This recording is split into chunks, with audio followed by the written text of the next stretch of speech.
ఒక 4 విషయాలు చెప్పాం. మంచి సాక్ష్యం కలిగిన వాడు, మంచి తీర్మానం కలిగిన వాడు, మంచి సవాలు కలిగిన వాడు, మంచి స్థాయి కలిగినటువంటి వాడు. స్తోత్రం, హల్లెలూయా.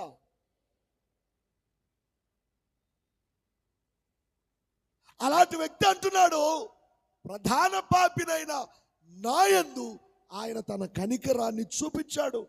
ప్రియులారా, ఈ స్థాయి, ఈ స్థితి ప్రధాన పాపి అనే పాయింట్ దగ్గర నుండి అక్కడికి వెళ్ళాడు. అక్కడ ఉండి ఏమనుకుంటున్నాడు, ఏమని తిమోతిని హెచ్చరిక చేస్తున్నాడు, ఓ తిమోతి, ఇది నా స్థాయి అయ్యా, నేను ప్రధాన పాపిని. ప్రియులారా, ఇది ఎప్పుడు సాధ్యమవుద్దయ్యా అంటే ఒక వ్యక్తి దేవునికి అత్యంత దగ్గరగా వచ్చినప్పుడు. స్తోత్రం చెప్పండి.